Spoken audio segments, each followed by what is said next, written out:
Hello, everyone, and welcome to the Real Thread channel. If you enjoy our content, please consider subscribing and giving this video a thumbs up. Today, we are going to be discussing the movie Mengatur Ulang Kehidupan nonton online. The story unfurls around a protagonist, an individual grappling with a profound sense of stagnation. Much like many souls navigating the relentless currents of modern urban existence, we see glimpses of a past career, perhaps in a field demanding meticulous detail, maybe something like architectural drafting or high-level data analysis, where precision was paramount, yet ultimately left a hollow echo. This former life, one built on predictable structures, now seems to mock the chaotic uncertainty of the present. The catalyst for change arrives not with a bang, but a quiet, almost accidental discovery, a peculiar, almost esoteric online service promising a complete reset. It's an audacious proposition, one that taps into that deep human yearning to erase the mistakes, the lingering regrets, and simply start fresh. Imagine the allure, the chance to rebuild one's narrative from the ground up, unburdened by the weight of accumulated compromises. Our main character, driven by a desperation that borders on recklessness, signs up. The process itself is shrouded in a pleasingly ambiguous mysticism. There are no lengthy contracts, just a series of introspective prompts that force a confrontation with the self they no longer wish to be. It's an interesting mirror to the way contemporary self-help culture often demands radical transparency before offering salvation. The reset isn't physical, but perceptual. Suddenly, the world looks different. Small details that were previously ignored, the texture of light filtering through Venetian blinds, the rhythmic sound of a distant subway train, take on monumental significance. This shift is reminiscent of artists who, after a period of creative block, suddenly see the ordinary world imbued with a startling new palette. Much like how a painter like Edward Hopper could capture profound isolation in the most mundane diner scene.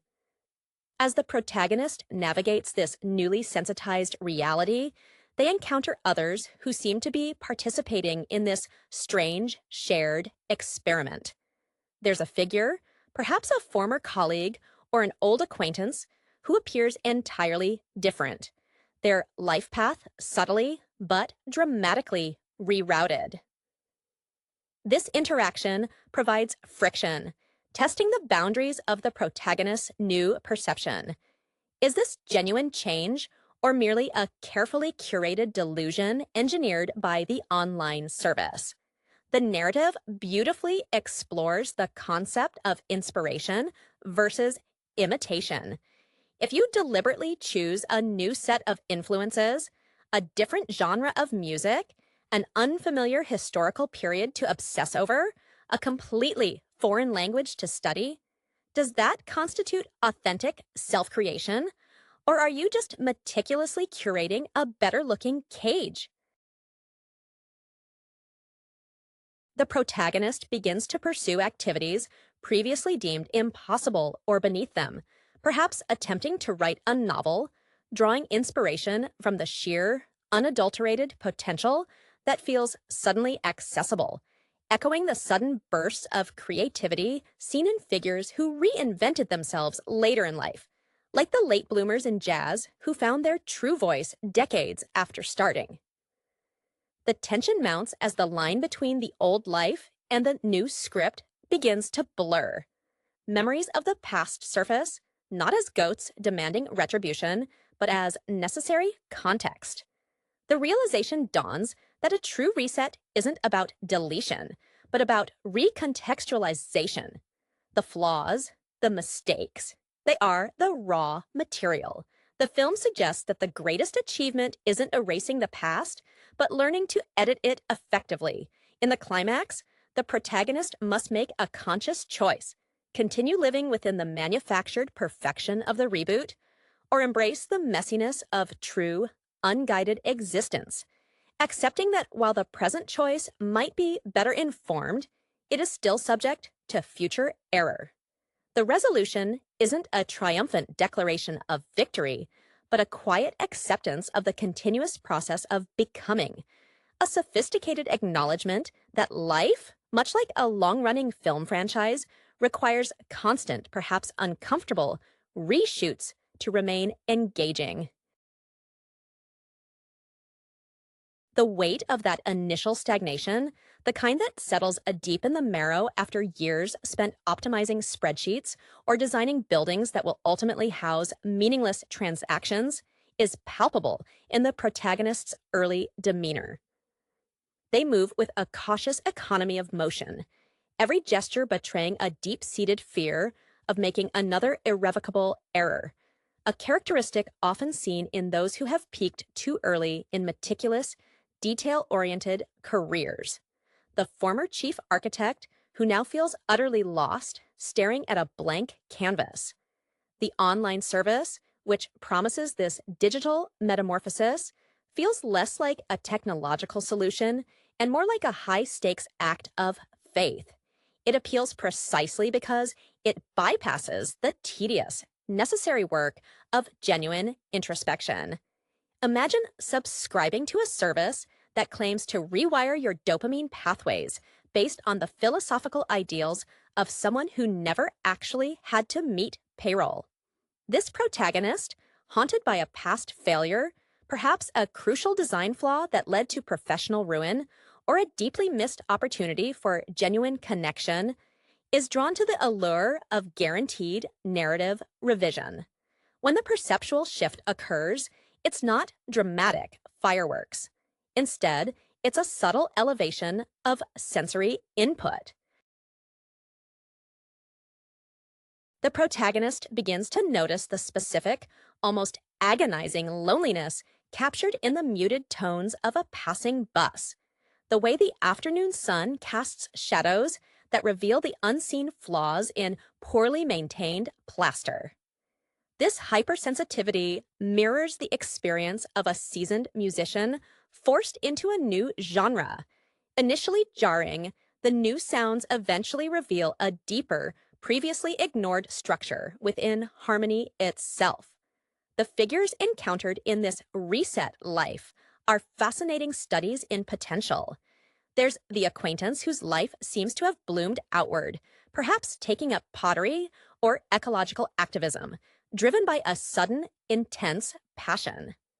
This new version of the acquaintance, who once seemed utterly defined by corporate rigidity, now exudes an effortless authenticity that both inspires and enrages the protagonist. It forces the central question: if you adopt the passions of someone else's imagined ideal self, are you truly living, or are you merely cosplaying a better outcome? This mirrors the pressure felt by many established artists who pivot radically. Think of a respected novelist suddenly deciding to pursue abstract sculpture, hoping the new medium unlocks an innate genius they suspect has been dormant. The protagonist's own attempts at reinvention are clumsy at first. They pick up the guitar, perhaps, remembering a youthful desire to play blues riffs that were always technically sound but emotionally sterile. Now, the notes resonate with a manufactured melancholy that is almost too perfect, too aesthetically pleasing. The emotion feels borrowed, like wearing a vintage coat that fits perfectly but belongs to someone else's history.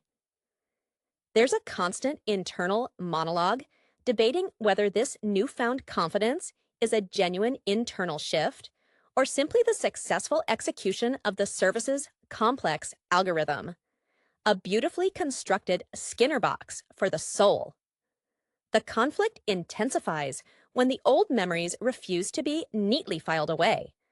A specific scent or the sight of a particular architectural motif from their former life triggers a wave of genuine, unscripted grief or regret. This emotional leak proves that the reset is porous. The core issue, the film subtly argues, isn't the environment or the career title, it's the unresolved emotional architecture within. The protagonist begins to realize that the most inspiring careers, those that truly last, like that of a dedicated documentary filmmaker who stays committed to difficult subjects regardless of commercial success, are built on confronting, not escaping, the difficult foundations. The choice at the film's apparent resolution is agonizingly nuanced. To stay within the perfectly calibrated reality means perpetual, pleasant performance. To step out means embracing the original, flawed self, but armed with the knowledge gained from the experiment, the ability to see the world with heightened awareness, the skill of editing one's own narrative in real time. The final moments suggest a conscious decision to dismantle the service's perfect simulation, not by destroying it, but by integrating its lessons, like a seasoned director choosing to use the expensive, technically perfect footage from a reshoot, but framing it against the raw, shaky verite captured on the first day. It's an acceptance that growth is less about arriving at a destination and more about mastering the unpredictable, frustrating art of continuous self-direction. The initial description of the protagonist's existence is one steeped in the kind of sterile perfection often sought by those who find solace in measurable outcomes. We can imagine this person, perhaps named Elias, as someone whose former life was spent in forensic accounting, or perhaps as a high-level software architect, a domain where every line of code or every ledger entry had to balance flawlessly. This very need for balance created an internal pressure cooker where any deviation from the optimal path felt like moral failure. His exhaustion isn't physical. It's the soul weariness of maintaining an impeccable facade. The appeal of the online service, let us call it Ethel, lies in its seductive promise of frictionless self-improvement, something unattainable in the real world of incremental effort. It taps into the cultural obsession with biohacking and instant optimization, suggesting that the human operating system can simply be patched. Elias signs up not because he believes in magic, but because he has exhausted every conventionally available tool: therapy, travel, career changes, all of which felt like merely rearranging the furniture in a burning house. When the perceptual shift takes hold, it manifests as an almost painful clarity. He begins to notice the specific cadence of a stranger's nervous laughter on the street, realizing it mirrors a cadence he used years ago before he disciplined himself out of showing vulnerability. This is the visual equivalent of an auditory genius suddenly realizing the underlying complex rhythm in what others hear as noise. Think of a composer like Philip Glass finding profound structure in seemingly monotonous repetition. For Elias, the world becomes too loud, too textured, because the filter of professional indifference has been stripped away. The supporting characters in this new reality are almost too idealized. There is a woman he encounters, perhaps a former colleague named Clara, who in this new timeline has become an outspoken environmental activist, her passion radiating an uncomplicated moral certainty that Elias finds both intoxicating and deeply suspect. Clara's former career, too, was likely rigid, perhaps a lawyer specializing in patent law, but now she argues with raw conviction. Elias questions whether her conviction is genuine or merely the output of Ethel's programming, designed to maximize his sense of inadequacy by providing him with a perfect foil. It raises the uneasy parallel to creative collaborations, where one partner perfectly embodies the vision the other struggles to articulate, leading to resentment masked as admiration. Elias's own forays into his newly prescribed interests feel profoundly hollow. He attempts to embrace abstract painting, an aspiration far removed from his structured past.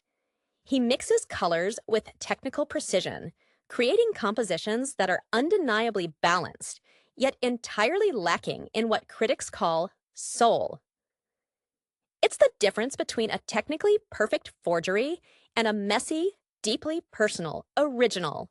He is mimicking the outward signs of inspiration without possessing the internal drive, much like an actor who memorizes every nuance of a performance but fails to truly inhabit the character's pain. His ambition feels like a poorly dubbed foreign film. The words match the mouth movements, but the essence is lost. The emotional breakthrough occurs when a small, insignificant object from his previous life, a tarnished key fob from his old office building, falls out of a pocket of an old jacket he kept. The sudden, visceral rush of memory associated with that physical object bypasses Ethel's digital architecture entirely. It's an undeniable anchor to his true history, proving that the self cannot be entirely overwritten. This moment is critical. Genuine emotion, however painful, carries more weight than manufactured bliss. It's the realization that even the greatest artists, like a writer such as F. Scott Fitzgerald, grappling with disillusionment, must confront the specific failures of their own history to create something enduring. The film doesn't end with Elias rejecting the service outright in a dramatic fashion. Instead, he starts using the tool against itself. He begins to consciously choose which elements of the Ethel reality to retain and which to discard, using the heightened perception it gave him to selectively filter his own memories and environment. He might keep Clara's passion, but choose to apply it to his own forgotten interest in urban history, rather than simply copying her activism. The final implication is subtle but powerful. The greatest act of self-reprogramming is realizing that the control panel was always accessible, but one needed the temporary illusion of external control to understand the mechanisms of internal governance. He chooses the difficult, ongoing negotiation of self over the seductive ease of a predefined script. The integration of the newfound perceptual acuity with the salvaged, messy remnants of the old self forms the core tension of the concluding act. Elias is no longer the passive recipient of Ethel's narrative suggestions. He becomes an active editor, a director wrestling with his own archival footage. This transformation echoes the artistic journey of those who master a technique only to intentionally break its rules to achieve a new expressive depth, similar to how musicians like Miles Davis constantly shed their prior successful styles to avoid stagnation. He realizes that the service gifted him the how, the technical skill of observation, but withheld the why, the inherent flawed motivation. His interactions with Clara become less about measuring up to her perfection and more about challenging its superficiality. He notices the small tells that reveal her new life is also a meticulously constructed performance. The slightly rehearsed cadence of her passionate speeches, the way her hands, once accustomed to the precise handling of legal documents, now grip a protest sign with an unfamiliar tension. This recognition is crucial.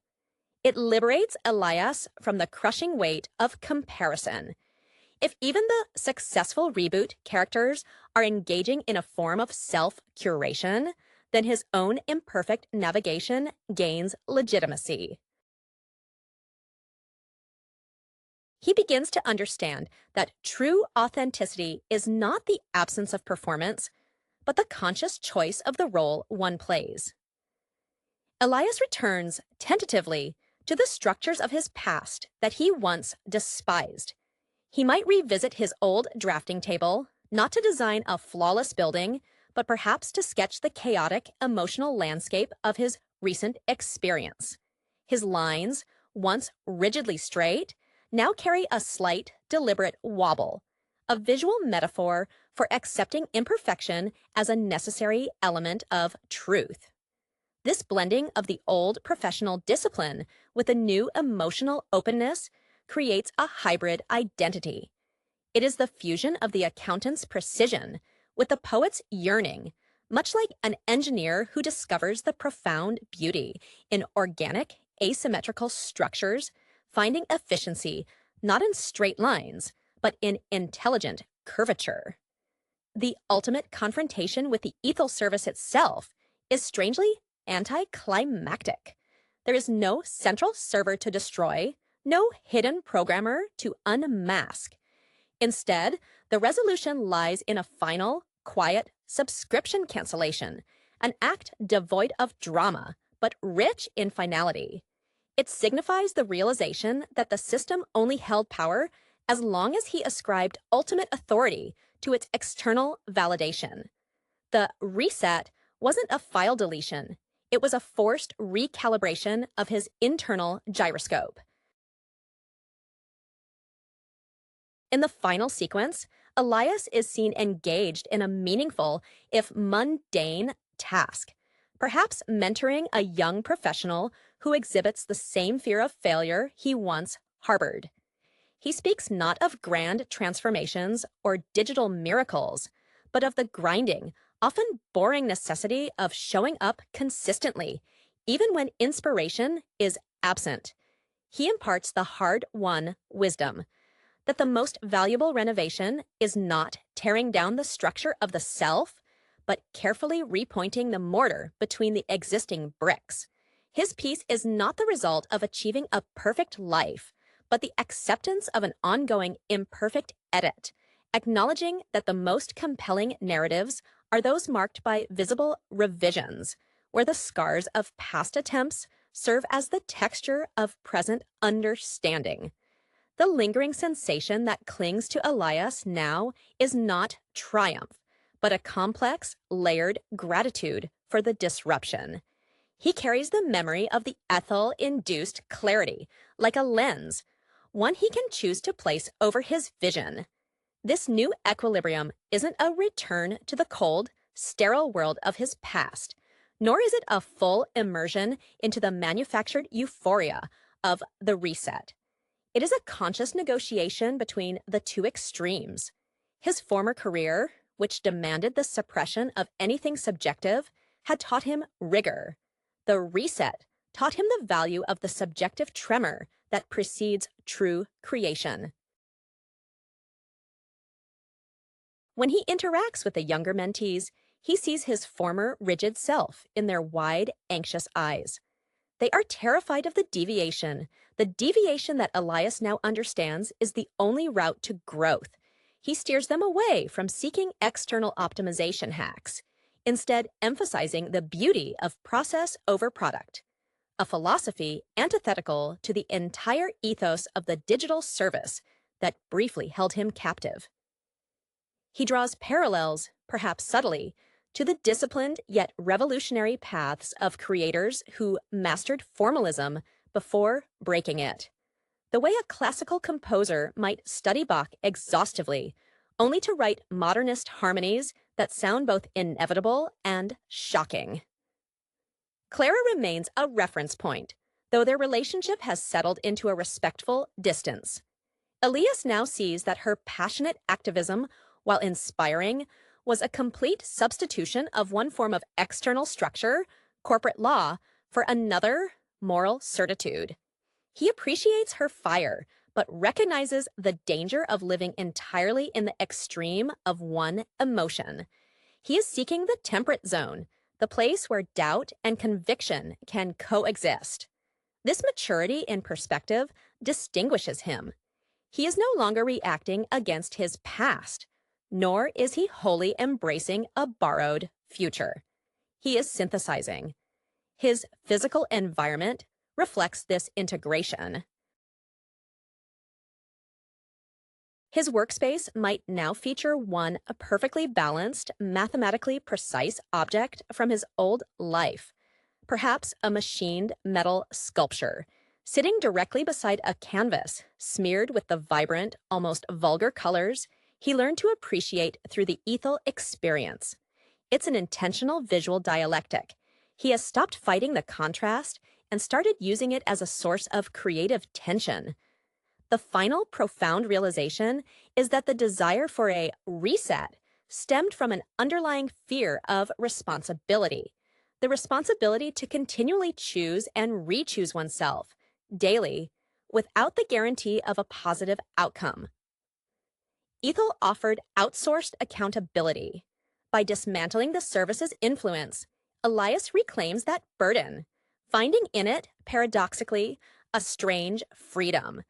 The knowledge that he can make a mistake, that the world won't shatter, empowers him far more than the guarantee of perfection ever could. He embraces the ongoing, visible labor of self-making, understanding that a life well lived is characterized not by its flawless execution, but by the visible, honest effort spent in trying to correct the inevitable missteps. The narrative arc completes not with an answer, but with the profound comfort of accepting the beautiful, unending question of what comes next.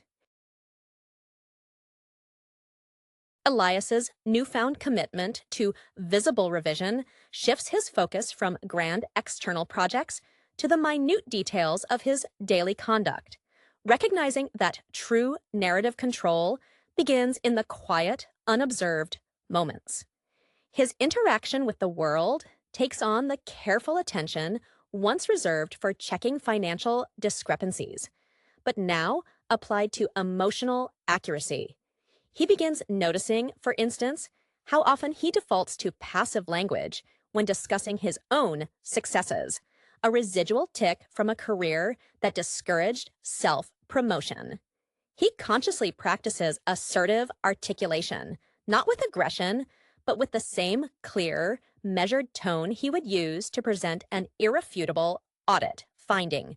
This is self-governance translated into speech patterns, a discipline borrowed from his former life and repurposed for emotional honesty. This internal editing process prompts him to revisit old relationships, not seeking reconciliation or explanation, but simply offering honest acknowledgement of past failures in presence and empathy. He doesn't apologize for who he was, but clarifies what he now understands about his past deficiencies. This approach, stripped of expectation, often yields surprisingly simple responses. A nod, a shared moment of recognition, confirming that often people simply require witnessing, not salvaging. It mirrors the way a master craftsman, after years of trying to invent new tools, realizes the old, simple ones, used with profound understanding, are often the most effective. The residue of the ethel service manifests in a strange, artistic impulse. Elias begins meticulously documenting the process of his own forgetting and remembering. He starts a series of charcoal drawings, not of landscapes or figures, but of empty spaces. The space where regret used to sit, the space left vacant by an unnecessary professional veneer. These drawings are characterized by heavy chiaroscuro, deep shadows representing the past, sharply contrasted by brilliant, almost aggressively bright highlights, where his present awareness lands. It's an aesthetic that owes as much to the high-contrast realism of Caravaggio as it does to the stark minimalism of modern abstract expressionists, demonstrating a career built on synthesis rather than replacement. His greatest test comes when a potential professional opportunity arises that superficially mirrors his old life, a high-paying consulting gig requiring extreme structural analysis, but with the added possibility of massive financial reward. The old Elias would have seized this instantly, driven by the need to prove competence and reclaim status. The new Elias pauses, not out of fear of failure, but out of a deeper assessment of its cost to his newly acquired internal space. He recognizes the allure of the familiar comfort zone, that predictable scaffolding that once suffocated him. His decision, delivered not through a dramatic rejection, but through a calmly articulated statement about valuing non-linear contribution over maximal extraction, shows a radical revaluation of success metrics. In the concluding quiet moments, Elias is observed working late, not on a monumental project, but on something deeply personal and small scale. Perhaps designing accessible housing plans for a local nonprofit, blending his architectural discipline with a genuine human need. The work is slow, imperfect, and deeply satisfying. The camera lingers on his hands, still capable of precision, but now marked by smudges of charcoal and ink, evidence of a life lived in active engagement rather than passive maintenance. He hasn't become a completely different person. He has become a far more thorough editor of the person he always was, recognizing that the most inspiring biographies are those where the effort of the revision is visible on every page. The quiet contentment Elias finds in this meticulously edited existence is not passive. It pulses with the energy of a well-maintained engine that finally runs for the right purpose. His work on the Accessible Housing Project becomes a sanctuary where the mathematical rigor he once applied to abstract financial models is now dedicated to solving tangible human constraints. He finds genuine joy in calculating load-bearing requirements, not because it proves his technical capability, but because each calculation translates directly into someone's improved quality of life. A direct moral ledger, finally balanced. This shift in application attracts a new kind of professional interaction, one built on collaboration rather than competition. A younger engineer, perhaps someone fresh out of school and still terrified of presenting ideas that deviate from textbook standards, approaches Elias. This mentee embodies the Elias of 5 years prior, brilliant, nervous, obsessed with the zero error margin. Elias doesn't offer platitudes. Instead, he shows the mentee his charcoal drawings of empty spaces, explaining that the fear isn't the empty space itself, but the belief that the space must be immediately filled with something impressive. He advocates for allowing the void to exist long enough for the right impulse to surface, a patience that seems almost revolutionary to the younger mind. His relationship with memory evolves further. The tarnished key fob, once a painful anchor, is now displayed on his desk, not as a symbol of failure, but as a touchstone of context. He understands that without the memory of his professional nadir, that desperate moment of signing up for Ethel, his current clarity would lack its necessary grounding. It becomes the dark background against which his current light shines. This mirrors the understanding held by seasoned performers who appreciate that their most moving improvisations are often built directly upon the memory of a forgotten cue or a near-catastrophic missed note in an earlier performance. The ultimate proof of his genuine transformation is his reaction to unexpected disruption. A sudden bureaucratic hurdle threatens to derail the housing project, a permit rejection based on an arbitrary, outdated regulation.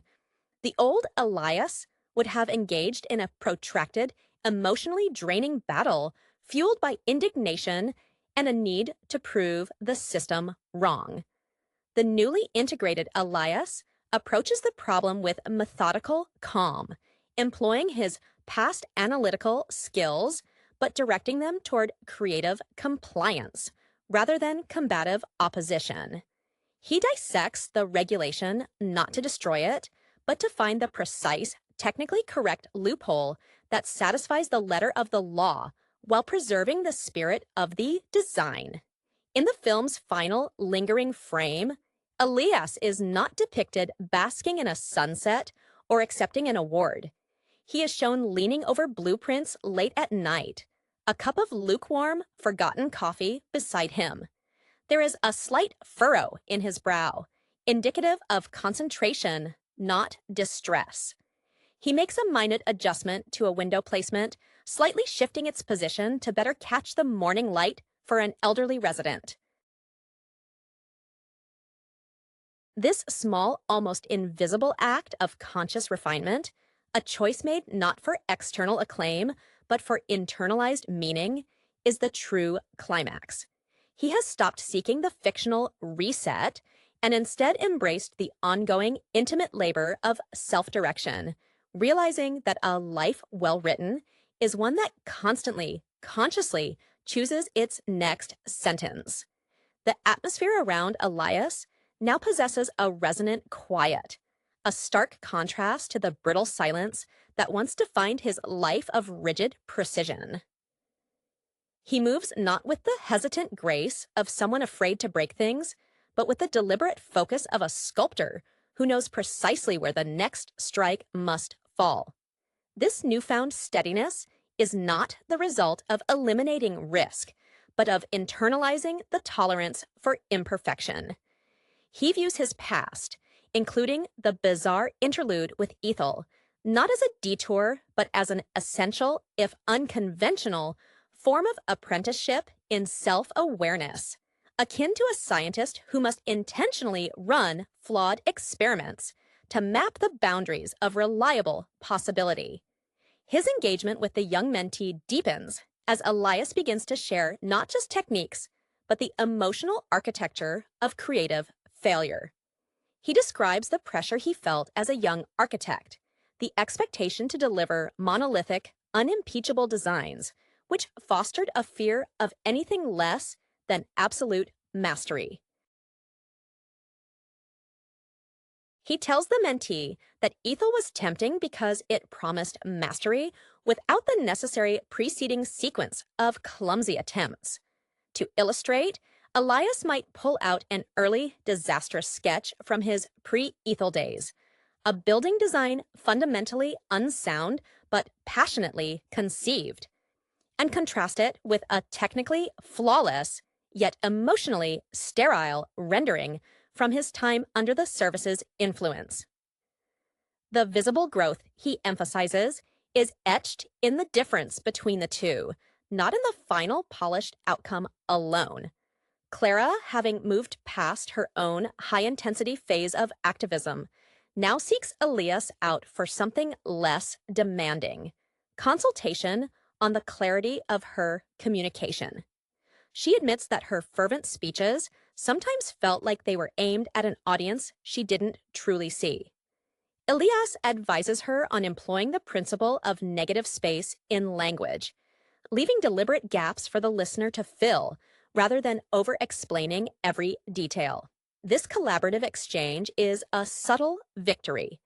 They are now colleagues in the craft of authentic expression, each having navigated the pitfalls of over-optimization, albeit through different routes. It suggests a profound theme: that mastery, whether in accounting, art, or activism, ultimately converges on the ability to communicate complex truth simply. The small, personal design adjustments he makes to the housing plans become his silent manifesto. One detail, perhaps the placement of a handrail, is studied not just for compliance with accessibility standards, but for its aesthetic relationship to the afternoon sun. He is injecting beauty where bureaucracy demands only function. This artistic impulse, once suppressed by the need for verifiable metrics, is now integrated through those very metrics.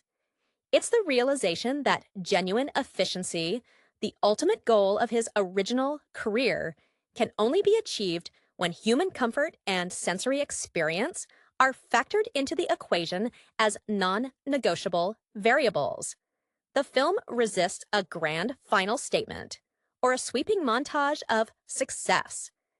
Instead, the concluding sequence focuses on Elias's quiet solitude, perhaps reading a dense philosophical text unrelated to architecture or finance. He occasionally pauses, not to check his phone or worry about a deadline, but simply to absorb the complexity of the prose. His journey has not ended. It has become self-sustaining. He is no longer trying to rewrite his life from page one, but is engaged in the perpetual, rewarding work of refinement, the endless, necessary act of choosing the precise word, the exact line, the most human-centered solution, understanding that the value lies entirely in the conscious act of choosing itself. Elias's relationship with time itself seems to have altered. The frantic urgency that characterized his earlier career, where minutes were quantifiable units of productivity to be relentlessly maximized, has given way to a sense of deep, unhurried duration. He recognizes that the ethel illusion was built on the premise of instant arrival, bypassing the necessary temporal layering required for genuine personal evolution. Now, he embraces the slowness inherent in mastery, much like a highly skilled calligrapher who understands that the beauty of the final stroke is entirely dependent on the time spent grinding the ink and preparing the surface. This unhurried pace allows him to re-engage with intellectual pursuits purely for the sake of understanding, free from the pressure of immediate professional application. He might delve into the history of urban planning philosophies, not to write a new proposal, but to trace the societal failures that led to the sterile environments he once helped create. This exploration is layered with the emotional clarity gained from the reset. He can now see the human cost embedded within the blueprints of modernist idealism, understanding that purely theoretical perfection often neglects the messy reality of human habitation. His continued mentorship blossoms into a genuine partnership with the younger engineer. The mentee, initially crippled by the fear of imperfection, begins to intentionally introduce small, calculated flaws into preliminary designs. A slightly unconventional material pairing, a non-standard curve, and then works diligently to justify their inclusion based on experiential benefit rather than pure convention. Elias watches this process with quiet pride, recognizing it as the very mechanism he had to learn, the transformation of uncertainty into deliberate choice. It illustrates the profound difference between merely replicating success and understanding the principles that allow for novel creation. The relationship with Clara shifts again, moving past consultation into a shared critique of cultural narratives surrounding success. They often discuss how media and self-help literature perpetuate the myth of the sudden breakthrough, the overnight renovation, failing to account for the decades of quiet, often tedious prerequisite work. They dissect the pervasive cultural need for clean narrative arcs, finding a shared amusement in their own complicated, messy histories which defy such neat categorization. Their dynamic is no longer about inspiration or challenge, but mutual recognition of the arduous journey toward genuine self-authorship. In a moment of profound realization about the nature of his former high-stakes career, Elias understands that the thrill he chased in forensic accounting wasn't the solving of the puzzle, but the exertion of intellectual dominance over complexity. Now, he applies that same formidable analytical power to himself, but the goal is harmony, not conquest. He is analyzing his own cognitive biases, mapping his emotional vulnerabilities with the same dispassionate rigor he once applied to white-collar crime, but with the ultimate goal of building something sustainable within himself. The film closes not on a final blueprint, but on Elias simply walking through one of the completed housing units during its initial occupation phase. He observes an elderly resident struggling slightly with a newly installed ergonomic door handle, a feature he designed to be perfect. Instead of rushing to fix it, Elias watches, waiting for the resident to figure it out, which they eventually do with a small, satisfied grunt. Elias smiles faintly, a genuine expression devoid of irony or performance. He has learned that true service is not preemptive rescue, but the provision of well-considered, adaptable tools within a space built with deep consideration for the inevitable small struggles of human existence. The story concludes with the understanding that the best life is not one that avoids revision, but one that has learned to revise with grace, intentionality, and unending human empathy. The texture of Elias's daily life now feels less like a calculation and more like an ongoing composition, where every decision is an informed artistic choice rather than a mandated response. He finds that the intense focus once reserved for preventing financial anomalies now manifests as an almost spiritual dedication to the integrity of his immediate environment. His workspace, for example, is intentionally imperfect. The pristine drafting table is often marred by spilled tea, or the faint, unintentional scorch mark from a soldering iron used in an unrelated tinkering project. These blemishes are not signs of relapse, but trophies of engagement, proof that he is interacting fully with the material world, rather than merely observing it from a controlled distance. His mentorship moves into a phase where he encourages the young engineer to actively seek out projects that force an ethical confrontation with technical compromises. Elias suggests they volunteer to consult on a historical preservation effort, where the challenge isn't to build something new and perfect, but to delicately stabilize something old and inherently flawed. This exposes the mentee to the complex, non-binary decisions inherent in true craftsmanship, the choice between absolute historical fidelity and necessary structural reinforcement. Elias frames this perfectly. We aren't erasing the cracks. We are choosing the mortar that respects their story while ensuring the wall stands for another century. This directly reflects his own journey, respecting the cracks of his past while fortifying his present structure.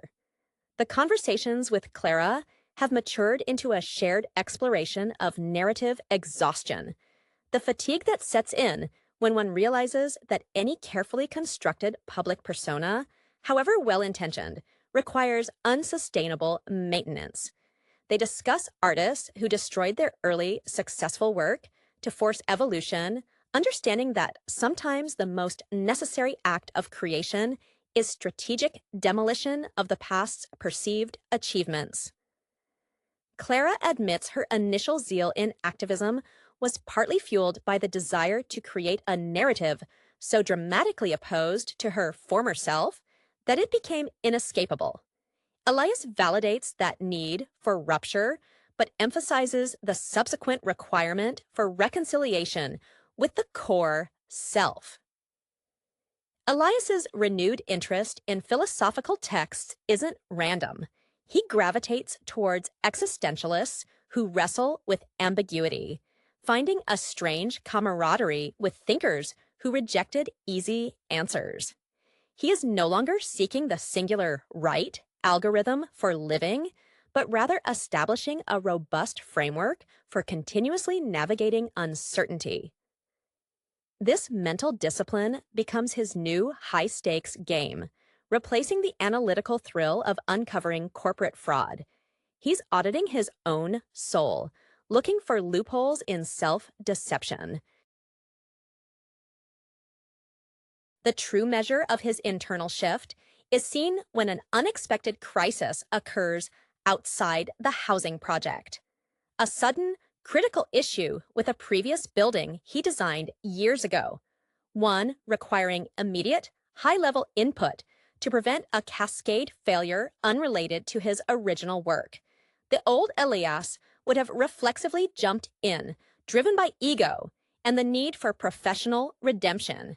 The new Elias assesses the situation not for personal glory, but for actual systemic impact.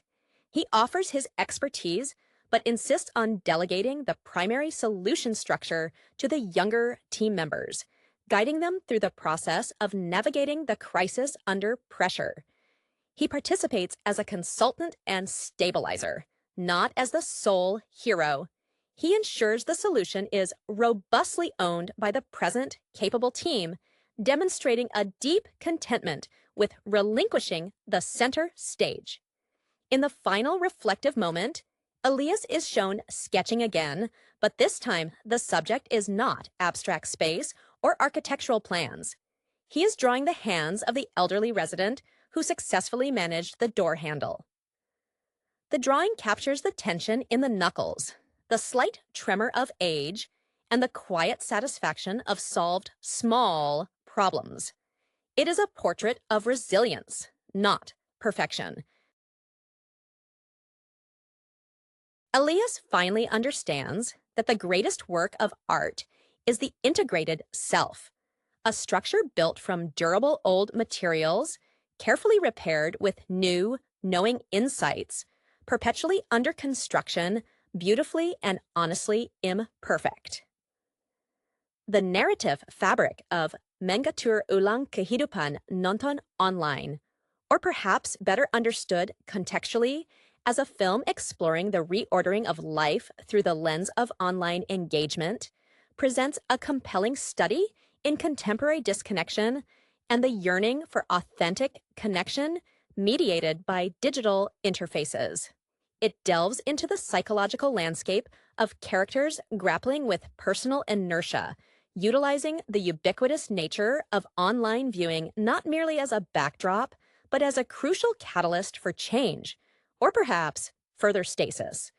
Consider the protagonist, whose professional trajectory, likely one rooted in a traditional, perhaps even bureaucratic, field, suggesting a methodical but ultimately unfulfilling existence, contrasts sharply with the vibrant, almost anarchic energy found within the digital sphere they retreat into.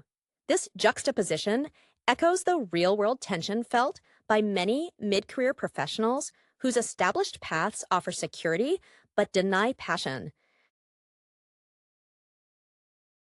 The inspiration for such a character might draw from figures in cinema who embody the quiet desperation of routine, perhaps reminiscent of some early Soderbergh protagonists navigating sterile corporate environments, yet filtered through a distinctly 21st century medium of escape. The act of nonton online, watching online, becomes a substitute for living, a curated stream of experiences replacing the messiness of lived reality. The secondary characters often serve as digital mirrors, reflecting the protagonist's anxieties or presenting idealized versions of the self the protagonist wishes to project. If a key figure in the film is an online content creator, their carefully constructed persona highlights the performative nature of modern identity. Analyzing the career path of an actor or director whose success is intrinsically linked to these platforms, say, someone channeling the early, raw energy of independent filmmakers who found distribution through digital means before the industry fully co-opted them, would illuminate the film's commentary on authenticity versus algorithmic appeal.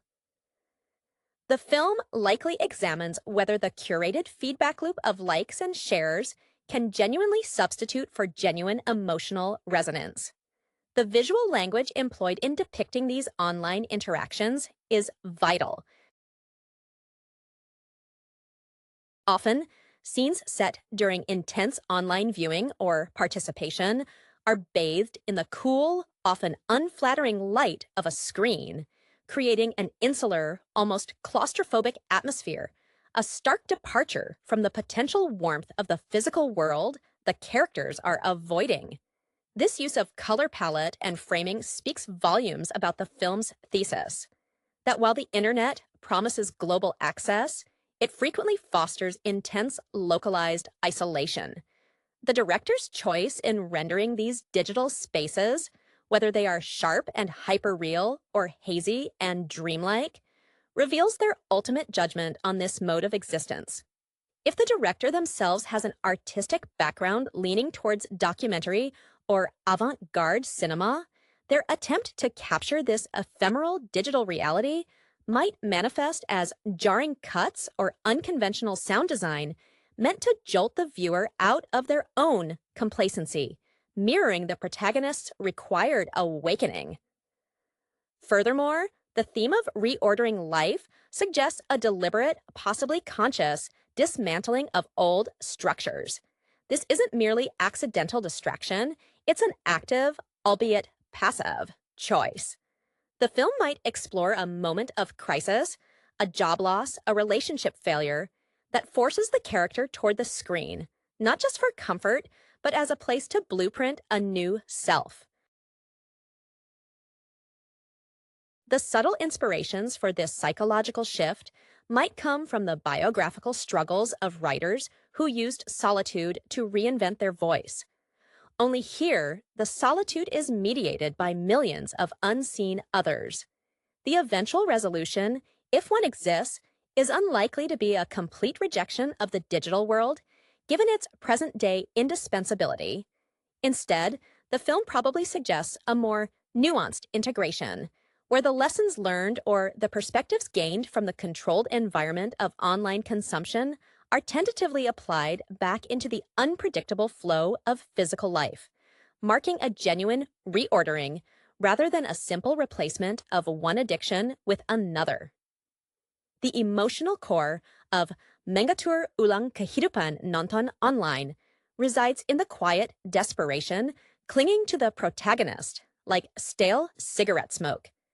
We see it etched around their eyes during those late-night sessions, the blue light illuminating a face that has forgotten how to hold a genuine, unguarded expression.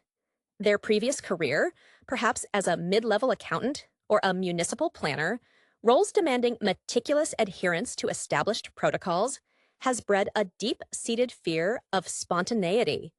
Their inspiration, subconsciously, seems to be drawn from historical figures who sought sanctuary in meticulous detail to avoid the chaos of feeling, a sort of modern-day monasticism practiced via broadband. This character isn't running from failure so much as running from the sheer possibility of unscripted success, or worse, unscripted pain. The digital companions they encounter online are fascinating studies in projection. One frequent figure might be a virtual mentor, a guru whose online success story, perhaps a former teacher who leveraged YouTube tutorials into a massive self-help empire, provides the roadmap for the protagonist's longed-for metamorphosis. This content creator, likely channeling the relentless optimism of early self-improvement evangelists, but filtered through the slick production values of modern sponsorship deals, embodies the promise of immediate elevation. The film subtly critiques this figure, showing the fragility beneath the polished veneer. Maybe a brief, unedited moment where the creator cracks under the pressure of maintaining the persona, a crack the protagonist keenly observes, either with relief or renewed anxiety. The sensory experience within the film itself shifts dramatically depending on the setting. When the protagonist is physically isolated in their apartment, the sound design emphasizes the muffled banality of the outside world.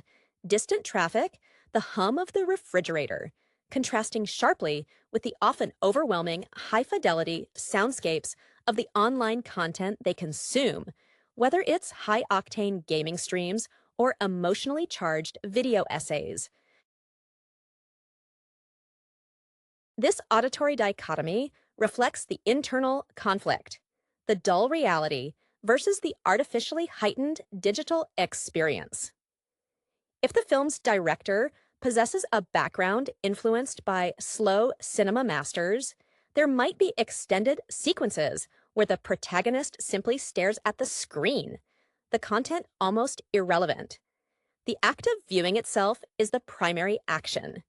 These moments allow us to inhabit the character's meditative, almost trance-like state, where time dilates. We feel the weight of decisions postponed and ambitions deferred. This inertia is not laziness. It is a carefully constructed defense mechanism, a belief that if they remain perfectly still on the digital shore, the turbulent waters of real-world commitment might pass them by. The reordering of life, therefore, begins not with a grand gesture, but with the small, agonizing decision to click on a tutorial teaching basic emotional regulation techniques. Steps taken not in a therapist's office, but within the anonymous yet strangely intimate space of a shared online document. The subtle shift comes when the character starts mirroring the advice they passively ingest, testing the digital theories against their own physical limitations, inch by painstaking inch. The protagonist's attempts to translate digital wisdom into tangible life choices often result in moments of profound, almost comical awkwardness. Imagine them attempting to implement a suggested mindfulness exercise, perhaps centered around fully appreciating the texture of food, only to find themselves paralyzed in the grocery aisle, overwhelmed by the sheer sensory data of 1,000 different apple varieties. This inability to seamlessly integrate virtual instruction with physical experience underscores the film's central irony. The pursuit of optimal living through observation often renders one incapable of actual living. Their past career, let's say as a meticulous archivist responsible for cataloging historical city blueprints, instilled a belief that every problem possesses a perfect pre-existing schematic for resolution. The digital world offers an infinite, constantly updating archive of such schematics, but none seem to perfectly fit their unique, flawed building. The online community, beyond the celebrated content creator, features the enigmatic peer, another user who seems to inhabit a life even more enviable than the protagonist's own digital fantasy.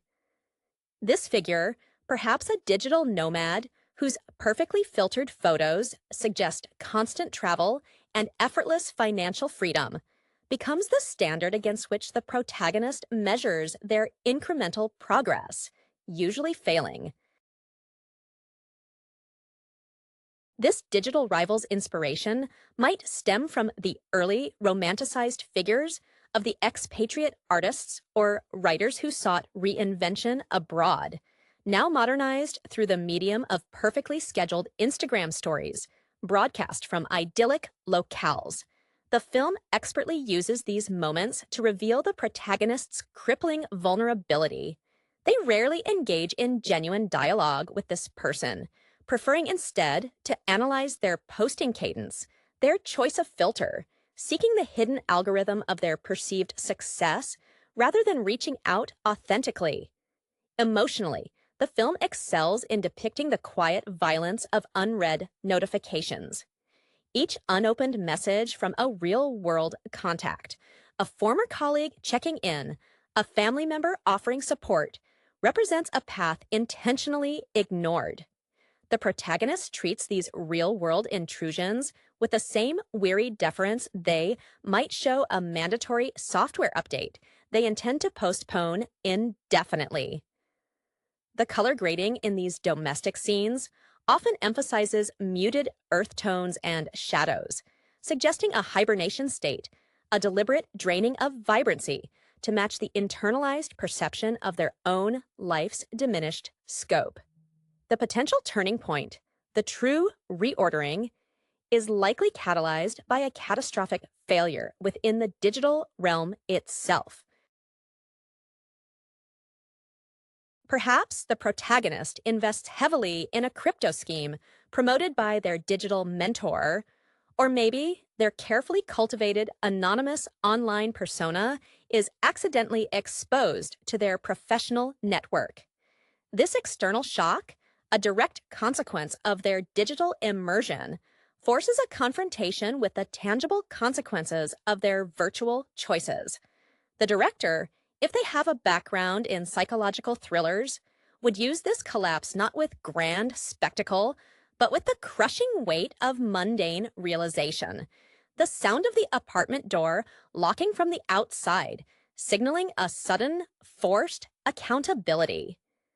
The reordering is then not a smooth transition to online enlightenment, but a painful, step by step process of learning to trust the unedited, unsearchable data of their own immediate surroundings again.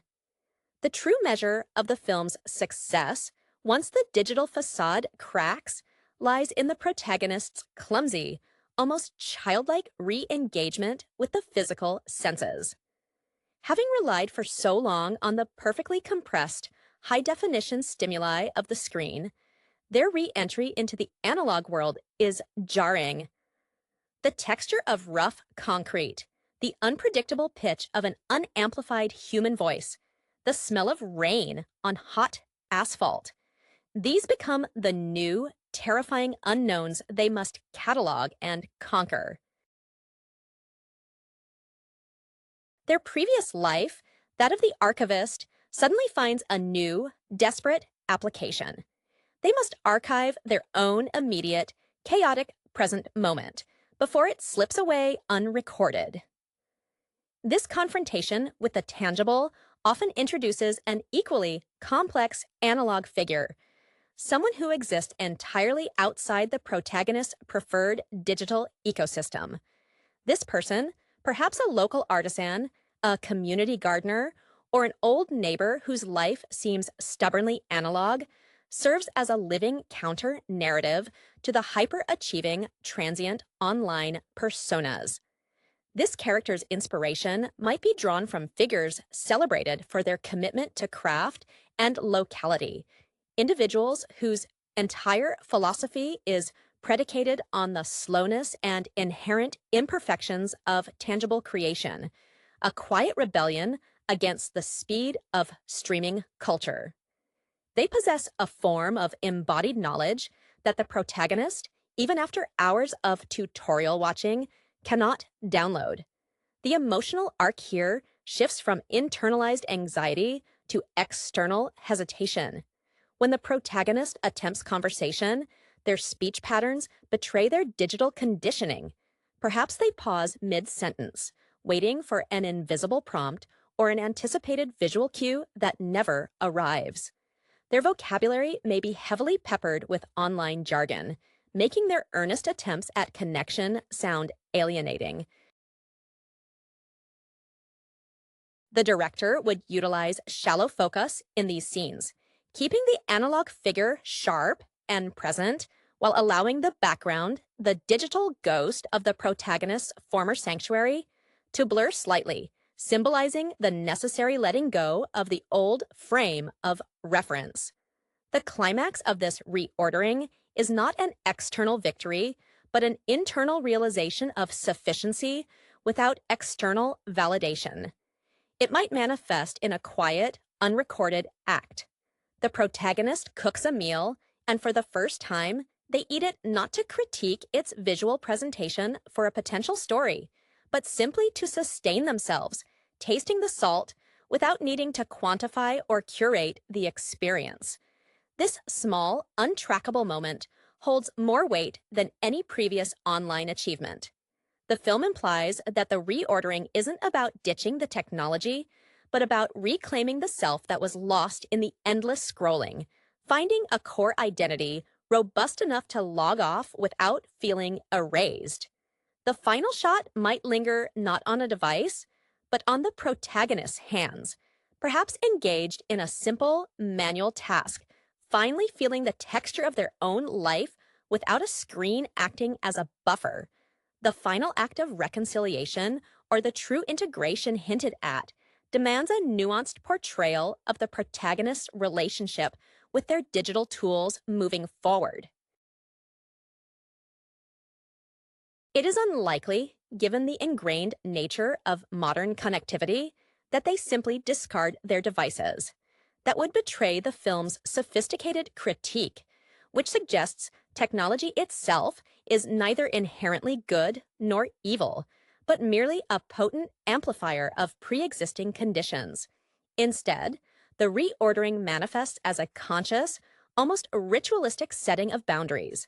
The protagonist, perhaps once captivated by the endless potential of online courses, promising mastery in quantum physics or ancient Sumerian, now approaches these resources with a new, cautious skepticism. Their former career as an archivist suddenly informs their digital consumption. They begin to treat online information not as gospel, but as primary source material requiring cross-referencing and context.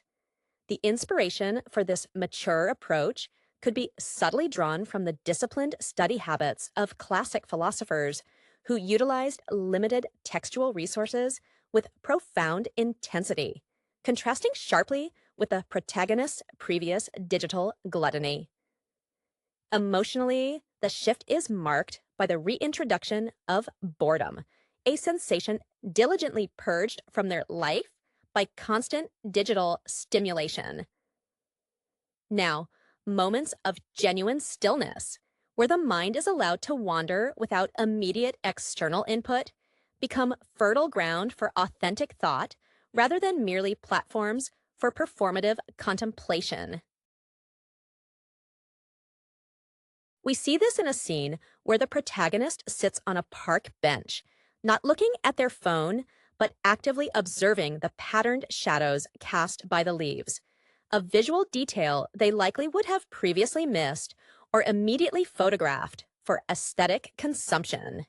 The director emphasizes the natural soundscape here, allowing the subtle rustle of leaves and the distant, uncompressed chatter of real conversation to wash over the frame, signifying a return to the original audio fidelity of existence.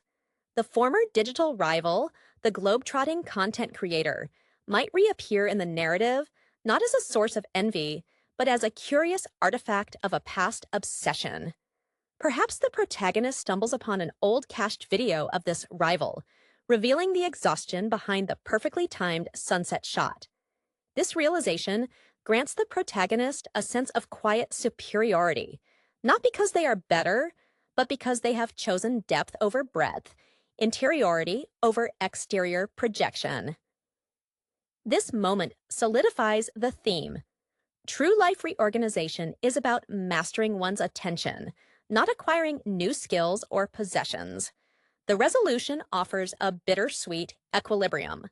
The protagonist might use their online skills, honed during their intense period of withdrawal, to create something small, localized, and genuinely meaningful. Perhaps they use their technical acumen to build a simple, functional website for the analog artisan they befriended, helping them reach a nearby community without succumbing to the pressure of constant self-promotion. This synthesis, applying disciplined, learned digital competence to support tangible, human endeavor, is the film's final, nuanced statement. It suggests that life is reordered when the tools serve the self, rather than when the self becomes the tool of the tools. The final image leaves the viewer with the sense that the journey toward authenticity is ongoing, marked by momentary lapses back into old habits, but underpinned by a newly forged, resilient self-awareness. The lingering resonance of Mengatur Ulang Kehidupan nonton online is found in the protagonist's quiet triumph over the tyranny of the immediate notification. Having established a fragile, analog foothold, the true test is navigating the world where digital demands remain omnipresent yet optional. The protagonist's re-engagement with their former life, the methodical work of the archivist, is now infused with a new sense of ethical gravity. Before, the blueprints they handled were historical records of others' decisions. Now, they view their own daily schedule with the same meticulous scrutiny, but tempered by the knowledge that a perfectly ordered schedule can still be an empty one. Their inspiration shifts from digital gurus to historical figures, celebrated not for their output, but for their thoughtful process, perhaps drawing parallels to early monastic scribes who valued preservation and focused labor over mass production. The emotional complexity deepens when considering the protagonist's relationship with memory and time. Online consumption is inherently designed to flatten time, making every piece of content instantly accessible, erasing the necessary friction of anticipation and effort. In contrast, the analog world forces a linear, often frustrating progression. The film subtly explores the protagonist's lingering phantom limb syndrome for digital feedback. They might instinctively reach for their phone in moments of stress, only to find nothing compelling, the absence itself becoming a temporary form of peace rather than a source of panic. This quiet space allows for the slow blooming of long-suppressed feelings related to their past stagnation, feelings that the digital noise previously drowned out. The analog figure, the artisan or gardener, serves as the protagonist's unintentional therapist, never diagnosing, simply existing authentically. Their interactions are devoid of the performance metrics the protagonist is used to. If the artisan expresses frustration over a poorly made batch of clay pots, it is genuine, unmonetized distress, not a manufactured vulnerability moment designed for engagement. The protagonist learns that emotional transparency doesn't require a camera. It requires trust built through shared physical presence. This realization is a direct challenge to the entire edifice of their recent online life, where vulnerability was a currency. The subtle implication of the film's ending revolves around sustainable selfhood in a hyper-connected era. The protagonist's utilization of their digital skills for the local artisan is not a return to the screen for self-aggrandizement, but an act of service, a way to manage technology rather than be managed by it. They are using the power of the network to reinforce physical community ties. This final synthesis suggests that the goal of reordering life is not digital abstinence, but digital sovereignty. The ability to selectively engage, to use the interface as a tool when necessary, but to refuse its constant claim on one's core attention. The faint echo of a phone notification in the final moments, perhaps acknowledged but deliberately ignored, confirms that the battle for attention is perpetual, but the protagonist now possesses the internal architecture to win it. One unread notification at a time. The enduring impact of the film rests heavily on the audience's ability to recognize their own reflection in the protagonist's hard-won detachment. The viewer is left contemplating not just the character's journey, but the fragility of their own meticulously constructed online presence. The protagonist, now possessing digital sovereignty, begins to exhibit a newfound patience, a trait utterly antithetical to the instant gratification economy they once inhabited. This patience manifests in how they approach the archives again. Instead of seeking the quickest digital scan of a document, they might physically handle the brittle paper, appreciating the artifact's age and materiality, a tactile connection to history that no high-resolution JPEG could ever replicate. This appreciation for the slow process suggests a deep internal reconfiguration, moving beyond mere behavioral adjustment. The protagonist's former anxiety, the need to constantly optimize every waking moment, has been replaced by an acceptance of inefficiency as an essential component of meaningful creation or experience. This philosophical turn is quietly supported by the film's sound design, which gradually shifts away from the crisp, synthesized audio of online streams toward the ambient, layered sounds of the natural world, or the simple, rhythmic sounds of manual labor. The scrape of a trowel in the dirt, the steady tick of an analog clock. The director seems to suggest that true life reordering is auditory as much as it is visual. It is the choice of what soundscape to inhabit. The character arc is solidified when the protagonist consciously avoids an event that, just months prior, would have been a primary focus, a major online convention or product launch promoted by their former digital idol. Instead, they dedicate that time to a sustained, perhaps tedious, personal project, like developing photographs in a darkroom, a process demanding commitment, darkness, and chemical precision, mirroring the necessary interior work of self-discovery. This act of physical creation, entirely unshareable in the short term, stands as the ultimate rejection of the performance principle that had governed their previous life. The inspiration for this deliberate isolation might echo biographical accounts of artists who retreated from public fanfare to focus purely on craft, understanding that the work must precede the witness. Ultimately, Mengatur Ulang Kehidupan Nonton Online provides a cautionary yet hopeful treatise on attention economy. The film doesn't preach Luddism, but instead champions intentionality. The protagonist's final state is not one of blissful ignorance, but of informed engagement. They understand the siren call of the screen, they know the exact mechanisms designed to hook their gaze, but they have consciously chosen to invest their limited cognitive resources elsewhere. The faint glow of a device might still be present in their periphery, perhaps a tablet used for reading long-form articles rather than scrolling feeds, but it is subdued, relegated to its proper instrumental role. The reordering is complete when the protagonist realizes that their life's true narrative is not found in the infinitely replaying highlights reel of others, but in the unedited, often quiet, moments unfolding just outside the frame of their personal screen. The final measure of the protagonist's integration is how they handle nostalgia for their former digital self.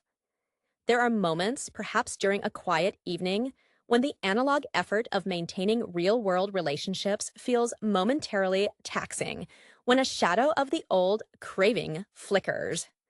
This is the addiction remembering its hold. They might open an old folder of saved online discussions, momentarily inhaling the familiar, intoxicating blend of intellectual stimulation and superficial affirmation that characterized their retreat. However, the difference now is self-awareness. They recognize the pattern instantly, not as a desire to rejoin, but as a memory of a past illness. This subtle resilience suggests the depth of the internal reprogramming. The protagonist's former career, that of the meticulous archivist, now informs their maintenance of their mental space. They treat intrusive thoughts or resurfacing anxieties like damaged documents, acknowledging their existence, carefully isolating them, and filing them away without allowing them to contaminate the present work. This internal cataloging system is far more rigorous than any digital firewall they might have installed. The inspiration for this self-governance might stem from the Stoic philosophies they once dismissed as hopelessly out of date, finding in ancient texts a framework for managing internal chaos that no 5-minute motivational video could ever offer. The relationship with the analog mentor deepens, evolving from a student-teacher dynamic to one of mutual, quiet respect built on shared physical labor. When the artisan is satisfied with a day's work, the satisfaction is tangible, a visible easing of tension in their shoulders, a natural smile unburdened by the expectation of applause. The protagonist begins to mirror this physical authenticity, their posture changing from the defensive hunch of the screen gazer to the grounded stance of someone actively engaging with gravity and substance. Their clothes, once perhaps chosen for a vague aesthetic alignment with their online persona, become purely functional, stained with earth or ink, emblems of actual engagement rather than manufactured identity. The film's thematic resolution lies in the understanding that the digital world